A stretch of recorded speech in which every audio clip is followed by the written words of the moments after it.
Bonjour à toutes et à tous, bienvenue tous sur le podcast Catalogue de l'assistant. Et dans cet épisode, nous allons discuter l'expérience de l'assistant de langue en France et à l'étranger. Je m'appelle Nadia et je viens de la Jordanie. Je m'appelle Francis Sadje, je suis ghanéen. Moi, je m'appelle Mohamed, j'étais un assistant de langue à Paris il y a 3 ans. Ce parcours d'assistant a été quelque chose de grandiose pour moi. Je pense que mon expérience est totalement différente, c'est parce que c'était dans la période de Corona. C'était difficile de communiquer avec les gens, c'était sortir de la maison. La pandémie de Corona et tout, bon, comment ça a été? Est-ce que tu peux nous parler un peu de ça? C'est un problème avec tous les assistants. Je me suis démissionné, c'est parce qu'il y avait quelque chose de catastrophique. Mais mon prof m'a aidé pour cette chose. Elle m'a trouvé un appartement, elle m'a trouvé un autre lycée, un autre collège pour continuer le travail. Si je comprends bien, ça veut dire que ils t'ont forcé de démissionner. Donc, ton prof référent t'a aidé. Pas à cause de mon prof, c'est à cause de quelqu'un d'autre. L'équipe que j'ai trouvée ici en France, c'est-à-dire les professeurs, ils ont été géniaux avec moi, ils m'ont bien accueilli, ils se sont bien organisés. Ici en France, on utilise beaucoup la technologie pour enseigner et beaucoup d'activités. Mais pour moi, c'était une belle expérience. Assistant de langue à Poitiers. Bienvenue tous sur le podcast Catalogue de l'assistant, épisode 5. Dans cet épisode, nous allons discuter l'expérience de l'assistant de langue en France et à l'étranger. Et je suis ici avec ma co-animatrice Nadia. Elle va se présenter et va donner l'opportunité à nos invités de se présenter aussi. Nadia, tu as la parole. Ouais, merci. Bonjour tout le monde. Comme d'habitude, je m'appelle Nadia et je viens de la Jordanie. Et actuellement, je suis un assistant de langue arabe effectué à l'Académie de Versailles. Et un assistant ambassadrice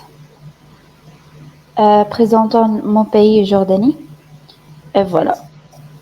Alors, on va commencer avec les assistants qui aimeraient commencer à se présenter. Ok, moi, je m'appelle Francis Sadje, je suis africain, ghanéen et assistant de langue en anglais. Et c'est ma première fois ici en France. Et je suis dans une petite ville à côté de Bordeaux. Et j'ai été affecté dans 2 établissements, au collège et au primaire. Ok. Voilà. Super. Comment tu es près de Bordeaux ou quoi? Oui, dans la ville de Das. Ah oui. Oh, C'est super. une petite ville, oui. Magnifique. Ouais. Ouais. Et ensuite, avec Mohamed maintenant? Moi, je m'appelle Mohamed, j'étais un assistant de langue à Paris il y a 3 ans. J'étais à Colombes et à Nanterre et à Courbevoie.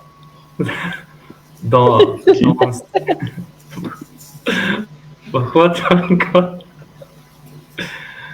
Ok. J'ai 26 ans et maintenant je travaille en Jordanie chez Amazon. Ok. Ok, ça dit que tu es de retour en Jordanie. Là. J'ai pas compris. Tu es de retour en Jordanie dans ton pays d'origine? Oui, C'est ça? dans ma vie ok. d'origine, oui, c'est la Jordanie. Oh, ok. Donc, tu avais enseigné quelle langue en France? Dans quelle langue? Tu étais assistant de... Oui. Assistant de langue d'arabe. Arabe, ok. Ok, Oui. c'est super. C'est Ouais. super. Et vous... Et là... Oui. On passe par les questions maintenant? Oui. Ok. Comment décris-tu ton expérience de l'assistant de langue? Et on peut commencer par Francis. Ok, pour moi, je peux dire, ce parcours d'assistant a été quelque chose de grandiose pour moi et je vois que c'est quelque chose que je ne regrette pas d'être ici. Pour moi, j'ai entendu parler de ce programme et j'ai décidé de m'investir dans ce programme. Et cette expérience m'a apporté beaucoup de choses parce que depuis que je suis là, j'ai tissé beaucoup de liens avec les professeurs et même les élèves avec qui je travaille. Et je peux dire que c'est quelque chose qu'il ne faut pas, que je ne peux pas oublier. Donc, je vois que être ici en tant qu'assistant, ça me permet de m'investir professionnellement et ça m'apprend beaucoup de choses dans le métier que j'envisage faire dans le futur, c'est-à-dire être professeur de langue. Ouais. Et comment se passe avec la langue française? Du coup, la langue française, ce n'est pas facile. Ah oui, je comprends. Oui. Ouais. C'est totalement différent. Oui, mais comme c'est une langue qu'il faut aussi apprendre, je parle beaucoup, j'essaie de parler beaucoup et je parle plus avec les professeurs avec qui je travaille et les élèves aussi souvent ils me corrigent et m'aident aussi à m'exprimer hors des activités professionnelles. Oui. Et normalement, Super. c'est bon parce que avec les élèves, quand ils voient que l'assistant ou le professeur fait des erreurs dans la langue française, ça les donne, je sais pas comment je peux le dire, mais en fait, c'est comme une expérience partagée entre les deux.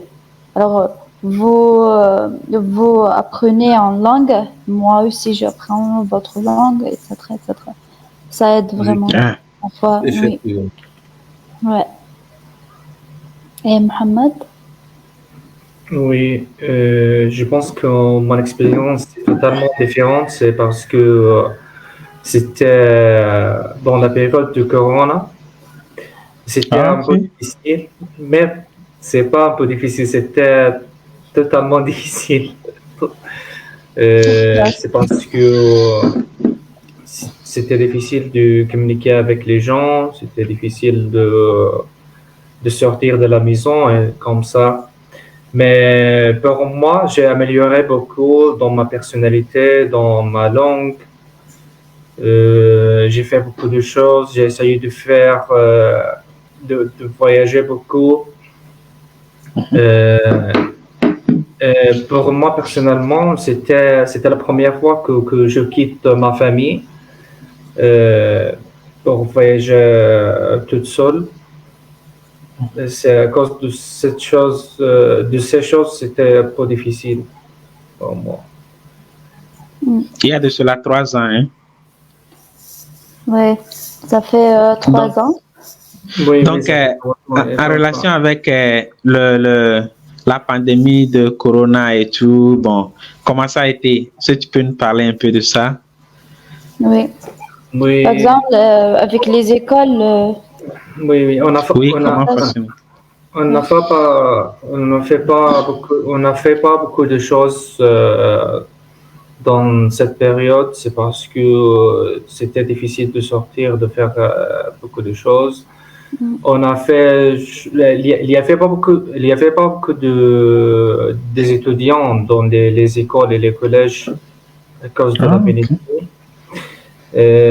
C'est pour ça on a fait par semaine peut-être 3 ou 4 cours avec 10 ou 5 étudiants dans le cours. Mon rôle n'était pas grand, c'est parce qu'il y avait beaucoup, comme je te dis, il n'y avait pas beaucoup d'étudiants.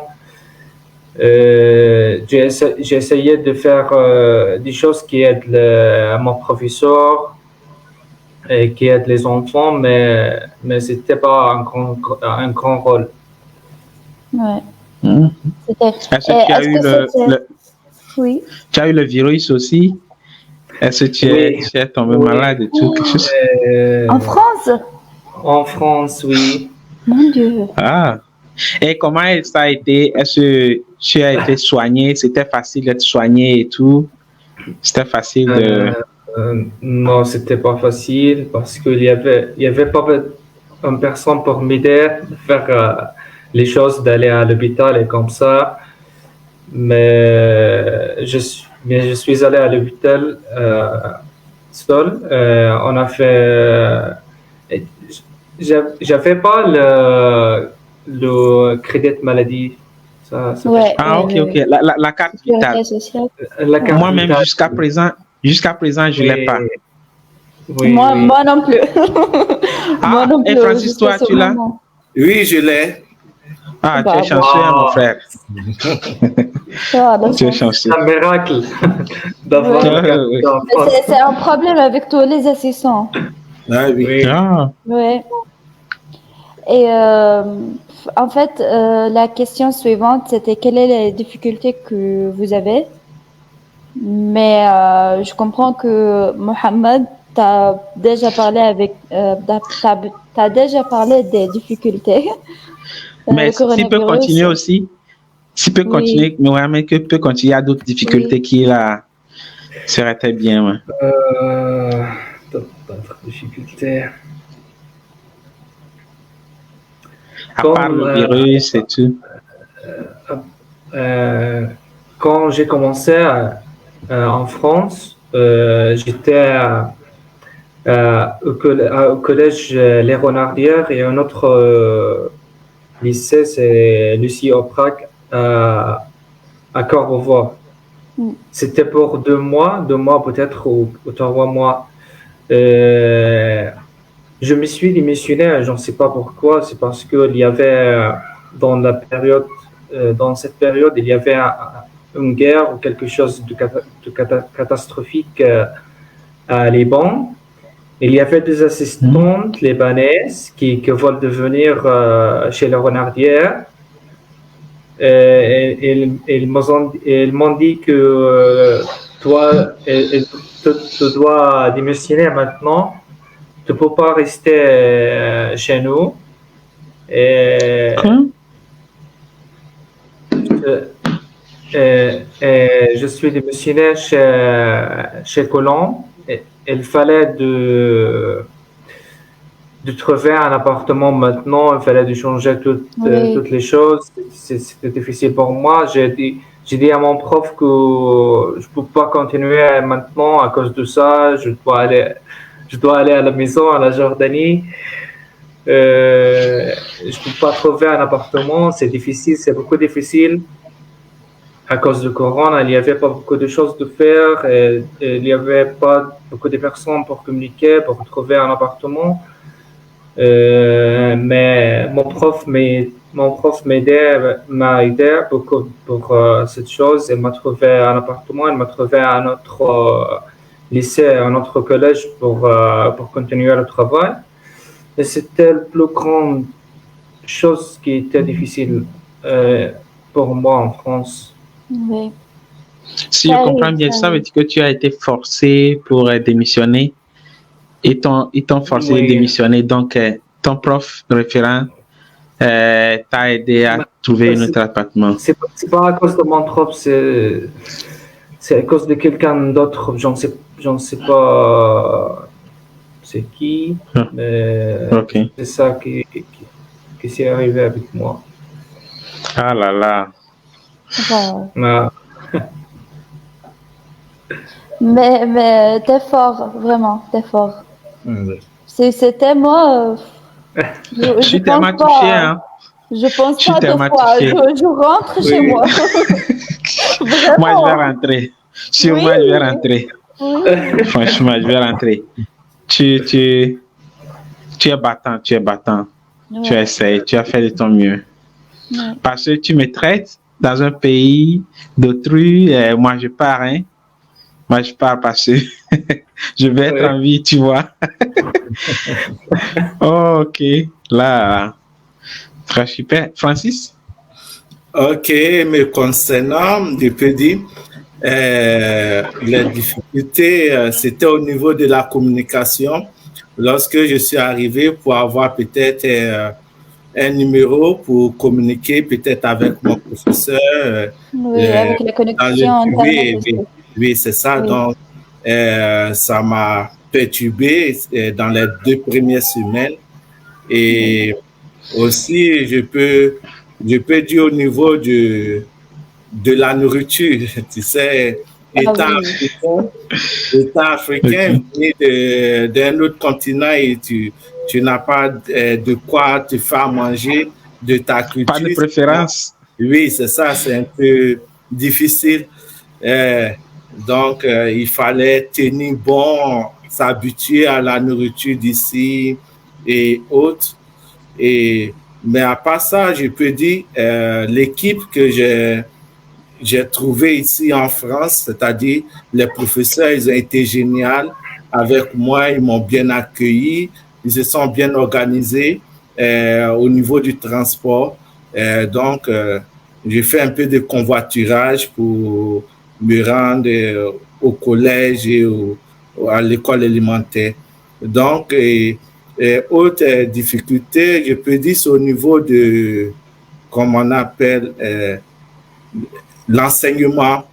L'enseignement, Ok. parce que ici, je ne connais pas comment leur méthode d'enseignement, c'est-à-dire comment enseigner ici. Donc, il fallait d'abord demander, m'habituer à savoir comment ça se passe et tout. oui, Donc, ça n'a pas été facile pour moi dans les débuts. Donc, il fallait communiquer avec les professeurs pour voir comment les choses se passent. oui. En fait, c'est normal parce que le système d'éducation en France est totalement différent de nos pays peut-être. Et même si il faut ajouter aussi que quand les élèves parlent la langue française, c'est aussi pour moi, c'est aussi vraiment totalement différent parce que ils parlent la langue française qui est familier peut-être. Et c'est Ouais. pas ce qu'on apprend, vous voyez. De, de plus, ils ont d'autres dialectes Ouais, c'est en ça. Il y a France. beaucoup de Ok. dialectes. Donc, il y a un peu de l'intonation et tout est un peu différent. C'est pas du Oui, tout juste comme la langue, le langage formel ou bien oui. qui est soutenu que nous utilisons. Mais du coup, Mm. Et avec le changement de système d'éducation aussi et la langue et comment est-ce que c'était ta première expérience dans l'enseignement? Pour moi, ici, oui, mais dans mon pays, le Ghana, non, Mm. parce que Ouais. j'enseignais par temps partiel dans 2 écoles privées Mm. Ouais. en tant qu'enseignant de langue française. Ok. Et comme tu vois, quelle est la différence entre les deux, chez toi et en France? Ici en France, on utilise beaucoup la technologie Mm. pour enseigner et beaucoup d'activités avec les apprenants. Donc, je vois qu'il y a quelque chose de différent parce que il faut pas trop parler, il faut permettre aux apprenants de beaucoup s'exprimer, de s'investir dans les activités que tu fournis, toi, l'assistant ou l'enseignant. Mm. Voilà. c'est la méthode actionnelle qu'ils utilisent plutôt. Et moi aussi, j'ai constaté que, bon, ils peuvent prendre un thème ou bien un sujet, ils vont l'enseigner pour 3, 4 semaines. Le même thème sera Oui. enseigné pour 3, 4 semaines, ce qui est différent au Ghana, parce que je viens du même pays que Francis.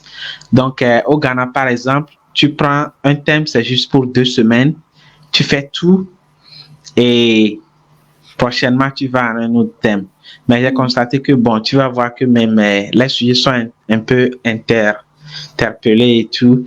Il y a un enseignant qui enseigne sur ce sujet ou bien ce thème il y a l'autre enseignant qui fait quelque chose qui est très relatif à l'autre là. Et ça sera enseigné pour 3-4 semaines. Mais les élèves sont... ils font de sorte que l'environnement est un peu fluide pour les élèves de s'exprimer dans la langue qu'ils apprennent. Et je pense que ça, c'est bien quand même.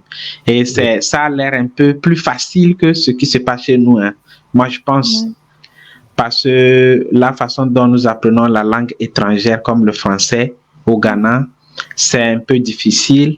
Donc, mais j'adore tellement l'usage de la technologie, le pronote et tout, comment la communication entre les élèves, les parents, les enseignants et l'administration. C'est très bien relié. Les parents savent bien ce qui se passe en classe. Les élèves savent bien ce qui se passe entre l'administration, les parents et les enseignants. Bon, il y a eu une très bonne communication entre les deux et j'adore bien ça. Parce que moi aussi, j'ai vu. Et Mohamed, comment, dans ta période, c'était la même chose? Avec moi,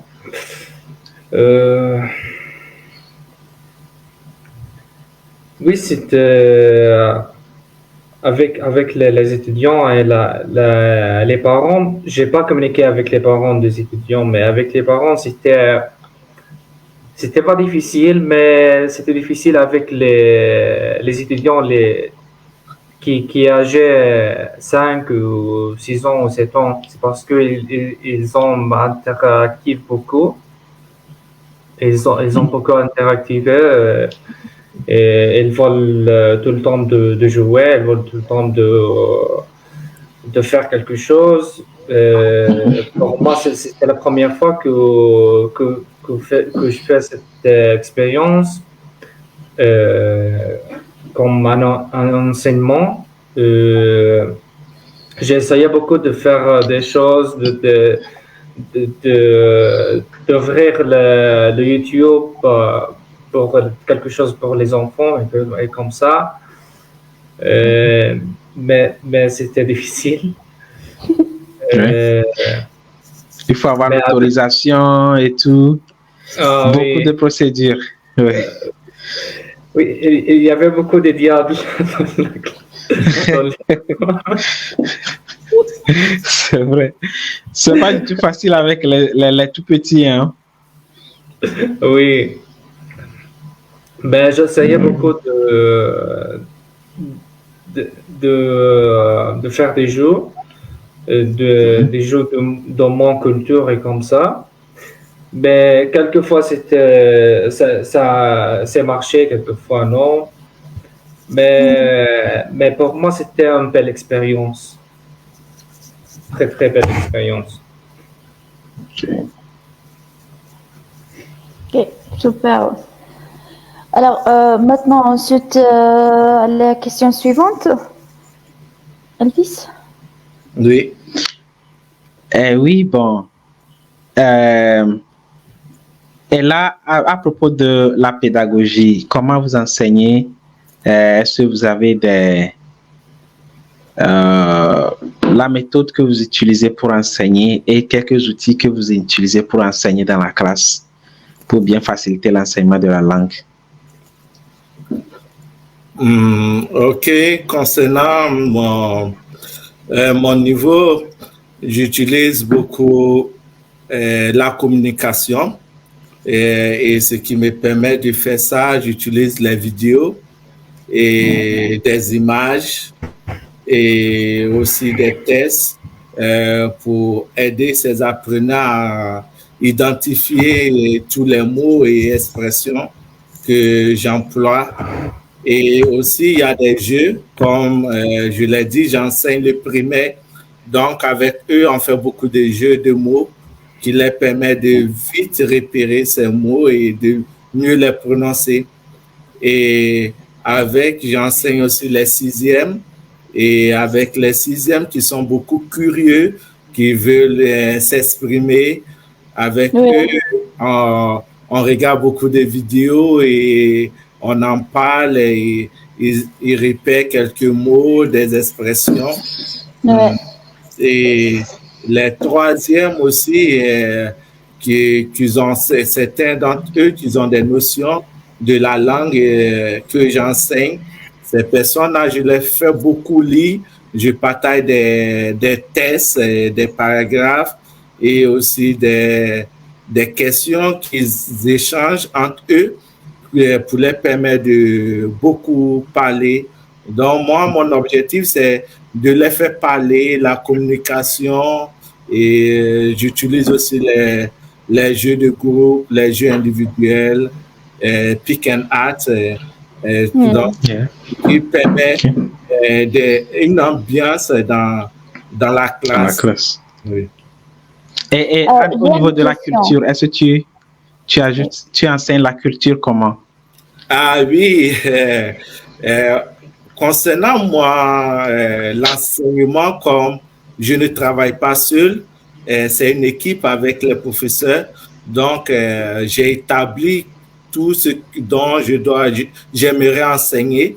Donc, ce que je fais, 2 semaines pour la culture de mon pays et 2 semaines pour d'autres choses qui vont les permettre de mieux s'exprimer. Et concernant la culture de mon pays, avant d'arriver, j'ai eu à apporter certains outils lorsque je parlais des trucs que le pays essaie de fournir, les outils qu'on fabrique et tout. Et j'ai même ça c'est un outil que j'ai rapporté d'ici, que j'en ai plein au collège, que les élèves découvrent, ils touchent, et ça les motive, ça les intéresse, surtout avec mes apprenants de la 3e ici, qui sont déjà grands. Ils veulent aussi peut-être un jour aller en Afrique et connaître ce pays qui est le Ghana. Ok. Super. J'ai une question avec le 3e, c'est toujours lecture? Bon, c'est pas toujours la lecture. C'est pas toujours la lecture. Il y a, je me rappelle, en décembre, j'ai joué une vidéo, un conte, et que eux-mêmes, ils ont essayé de repérer, de donner des leçons de moralité selon le conte qu'ils ont regardé, qu'ils ont entendu. Et donc ça, c'est pas seulement ça, mais avec les 3e, j'ai beaucoup travaillé sur la culture, disons. Ok, super. C'est un bon conseil parce que pour moi, je trouve que les 3e sont les plus difficiles classes entre toutes les classes que j'ai. Effectivement. Et les terminales aussi, parce que normalement... Terminal, vous pouvez avoir des conversations, la communication avec le terminal, c'est plus facile que le 3e. Ok, du coup, moi, je suis pas au collège, donc c'est une autre chose que je découvre maintenant, là, tu vois. Oui, comme Nadia vient de le dire, les 3e sont beaucoup difficiles parce que mes 2 premiers mois avec eux, j'ai remarqué que lorsqu'ils ont vu que je me force à parler le français, pour eux, c'était une raison pour eux de ne pas apprendre. Donc, il fallait utiliser des moyens qui allaient les faire parler seulement l'anglais. Donc, c'est pour cela que j'ai dit avec eux, je travaille beaucoup sur la lecture. Donc, la lecture et les questions. Donc, plus on se base sur les tests qu'on a, et les vidéos, donc ça les permet pas de trop parler le français avec moi et trop expliquer. Et l'explication se fait beaucoup en anglais. Et de plus, je pense que bon, ils sont des adolescents, donc ils seront un peu difficiles à discipliner, tu vois. Ils ont 14 ans. Oui. Et Mohamed? Oui. Comment s'est passé l'enseignement? L'enseignement, bon, et puis comment tu enseignes la culture de la Jordanie et tout, bon. Oui. Alors, quand j'ai commencé avec les troisièmes au collège. Mon prof m'a dit que tu peux faire quelque chose pour les enfants et comme ça. Et pour moi, j'ai essayé de préparer quelques jeux pour les enfants et quelque chose par mon culture qui sont faciles pour comprendre pour les enfants comme ça. Quand j'ai commencé, je trouvais que les enfants au troisième au collège, c'était difficile pour moi Okay. J'ai essayé d'explorer ce que les enfants aiment d'apprendre. Ouais. D'apprendre dans mon culture. Et j'ai commencé de demander à les enfants ce que vous aimez, ce que vous voulez de faire maintenant. Qu'est-ce que vous voulez d'explorer comme ça. Et quand je fais ça, c'était un peu facile. Et j'ai fait ce qu'elles veulent pour se calmer, l'atmosphère et comme ça. Oui.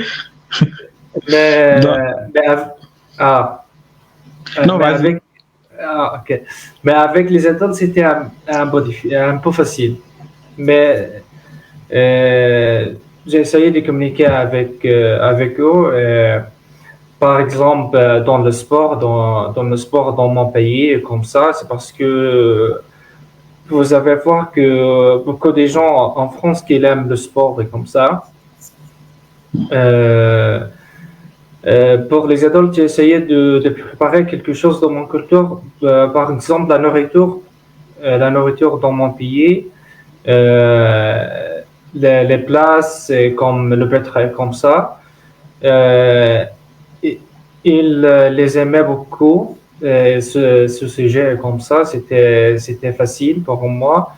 Et mon prof m'aidait beaucoup pour faire cette chose et la technologie aussi dans les classes et comme ça. La séance, l'épisode passé, on avait une assistante arabe aussi. Et c'est comme si l'arabe que les élèves parlent est un peu différent de l'arabe de... Ah oui, c'était moi. Est-ce que tu as la même expérience? Oui. Le dialecte. Moi, j'ai un dialecte palestinien, un dialecte qui s'appelle khalilien. J'ai essayé de parler avec les enfants, les étudiants dans mon dialecte. Ils comprennent, ils n'en comprennent rien. Oui. Ah. Par exemple, on peut le faire maintenant si vous voulez. Oui. Il faut essayer. Okay. Il faut essayer. Okay.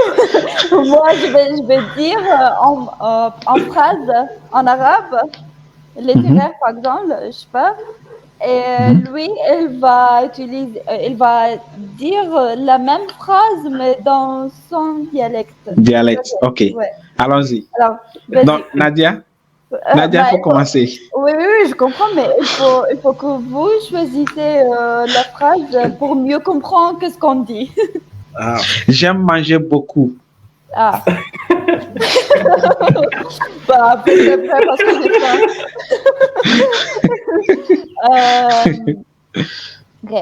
أنا أحب الأكل كثيرا. Mohamed? Mon dialecte, بحب أكل. Non, encore, Nadia, il faut répéter. Répète et lui va répéter. Je vois la différence ici. C'est vraiment drôle. Ce dialecte, c'est vraiment drôle. Ok. أنا أحب الأكل كثيرا. Mohamed? بحب أكل كثير. C'est comme si... c'est différent, totalement différent. Et ce que Nadia dit, c'est plus long. Oui, c'est ce que moi j'ai vu. C'est la langue arabe littéraire. Ah, ok. Ok. Mais l'arabe familier, c'est بحب آكل. Mais elle a dit بحب, est-ce que c'était comment? Je sais pas. On, on parle comme les Italiens, que Les بحب Italiens, آكل كتير. oui, et Ah, ok. pas les Italiens, comment les Canadiens. Ok. Ah, les Français canadiens, Ouais, Ah, ok. pays de sang, ouais. Ah, pays. je vois. 25K. Ah, c'est bon, c'est bon. Ouais. Nadia, Ouais. la prochaine question. La dernière question, c'est quel conseil vous pouvez dire aux futurs assistants? Ok. Si vous avez des conseils à donner. Oui. Ok. Pour moi, si une personne aime travailler avec des enfants ou des adolescents et qu'il souhaite aussi partir à l'aventure dans un pays ou dans un continent, qu'il n'hésite pas parce que être assistant de langue, c'est une réalité d'apprendre beaucoup plus dans l'enseignement et au niveau de la culture et au niveau de tout. Et encore, le statut d'être assistant te permet de rentrer en lien avec beaucoup de personnes, que ce soit des personnes âgées, professionnelles, les élèves, étudiants. Et aussi, ça peut te permettre de voyager. Comme moi, arrivé en France, il y a eu l'opportunité d'être en Espagne, de visiter Barcelone et même ici en France, de visiter certaines villes pas loin de moi, même la grande ville de Bordeaux, donc d'où je suis affecté. Donc, je vais les conseiller d'embrasser cette opportunité-là parce que c'est quelque chose de bien. C'est quelque chose de bien. Mohamed, vu que tu es venu dans la période de la pandémie, tu auras beaucoup de conseils à donner aux assistants arabes qui viendront aux futurs assistants arabes. Pour moi, au premier, c'est ton lycée ou ton collège n'a pas te donné un appartement en place pour il faut que tu trouves un place pour toi. Il faut que tu trouves un appartement avant d'arriver à la France. Oui. Totalement, c'est vrai, c'est parce que c'était très, très, très difficile de trouver un appartement en France. C'est parce que c'est ça qui arrive avec moi. C'était difficile pour moi. J'ai essayé beaucoup de trouver un appartement avant d'arriver à la France. J'ai trouvé un appartement pour 600 € par mois. 600 €? Oh, wow. Oui. C'est très cher alors. C'est à Paris? C'est à Paris, c'est à Nanterre. Ah, ok. Oui. Mais après, c'était difficile pour moi. C'est trop. Et moi, vous savez, notre salaire n'a pas suffi pour ça. Oui. Alors, pour les futurs assistants de langue, il fallait de trouver un appartement avant d'arriver en France. Peut-être pour 3 mois ou 4 mois. Ouais. Quelque chose d'autre pour ton culture et comme ça pour donner la chance pour les étudiants de trouver ton culture, il faut de prendre quelque chose de ton pays, quelque chose de simple de ton pays pour exprimer vos cultures, pour exprimer toi. Il faut de prendre des choses de ton pays, des jeux, de faire des vidéos et comme ça. Ça va aider beaucoup les assistants de langue. Quelques vidéos des lieux touristiques dans ton pays, des artefacts et tout, comme Francis nous a montré tout de suite. Oui. C'est un très, très bon conseil parce que la fois passée, j'enseignais sur la monnaie. OK? Donc, j'étais tellement déçu que j'ai pas amené au moins une pièce ou bien quelque chose. Donc, je devais aller sur l'Internet, chercher et tout. Mais si j'avais l'argent, OK, la monnaie en liquide comme ça, et là, ce serait mieux. Hein. Ils vont toucher ça, ils vont bien voir. Donc, c'est un très bon conseil. Il fallait me contacter. Hein. Ah, mais tu es un peu loin de moi. Tu vois. Tu l'as amené, non? Oui, Ah, oui. Tu es né prêt.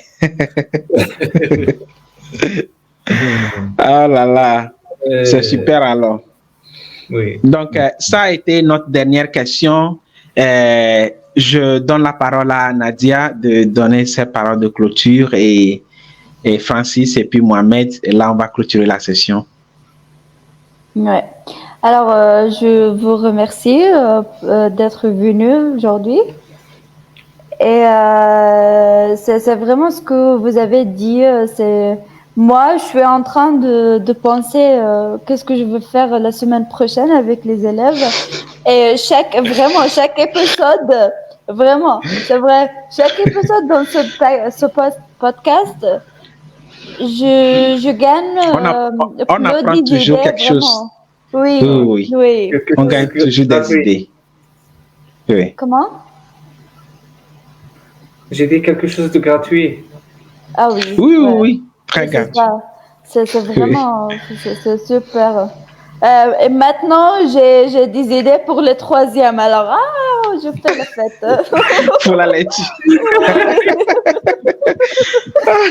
Oh mon Dieu. Ouais, mais c'est ça. Voilà. OK. Francis. Et moi, ce que je peux dire, être assistant ici en France, c'est révéler quelque chose de spécial pour moi, comme une bonne expérience professionnelle. Et aussi, malgré les difficultés, j'ai acquis beaucoup de choses. Et c'est une aventure que je ne vais pas oublier. Et aussi, comme je suis là pour apprendre une autre langue, j'espère que ça va beaucoup bien se passer pour moi dans le futur. Et aussi, comme on l'a dit, on apprend aussi des autres assistants. Comme dans ma ville, on a au moins 16 assistants dans différents collèges et lycées. Et on se partage des idées sur quoi travailler parce que c'est pas facile.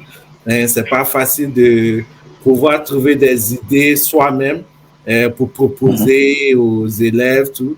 Et moi, de mon côté, ce que je fais, peut-être l'idée que j'ai eu à aborder peut-être 2 semaines passées, peut-être l'autre assistant, s'il veut, il l'utilise pendant les semaines à venir. Ce que l'autre a eu à aborder dans sa langue, j'essaie de lire et aussi improviser avec les apprenants.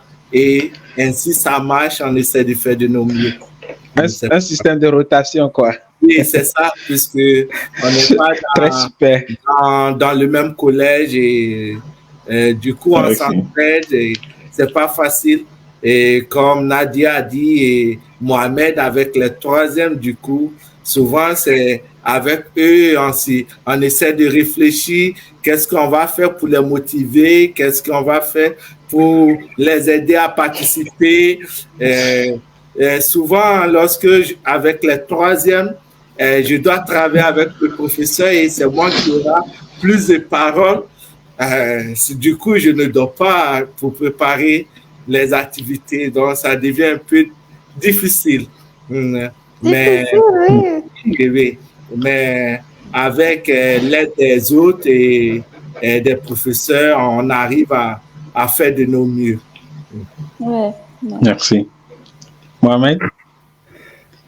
Merci à vous pour m'inviter pour ce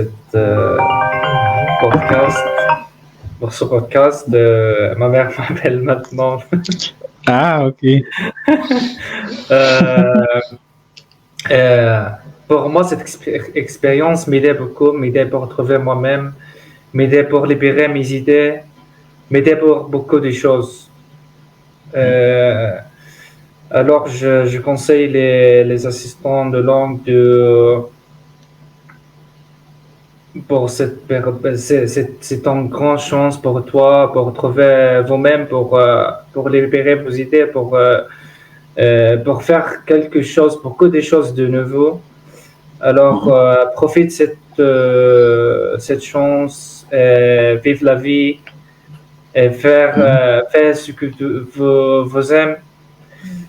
Et la vie est belle. Ah. Super. Je suis d'accord avec toi, Ahmed. Je profite de cette occasion pour te souhaiter un bon carême. Nadia, est-ce que tu es en carême ou pas? Pardon? Tu fais aussi le carême? Le jeûne, c'est le Ramadan. Oui. Ah bah oui. Ah, ok. Donc, je vous souhaite les deux, Nadia et Mohamed, un bon carême. Okay. Et je suis hyper content. Je suis tellement content de vous recevoir, moi et Nadia. Nous sommes très contents de vous recevoir aujourd'hui sur le podcast du Chers auditrices, chers auditeurs, nous voilà à la fin de cet épisode. Donc, rendez-vous ce vendredi à partir de 18h. Nous serons à Sèvres. Ok. Je vous rappelle que aujourd'hui, c'est la journée internationale de la francophonie. Ouais. Donc, les assistants ambassadeurs sont invités à Sèvres. Ok, donc merci beaucoup les gars. Et on dit au revoir et bon carême à toi une fois encore, à Mohamed et Nadia. Merci. Au revoir. Okay.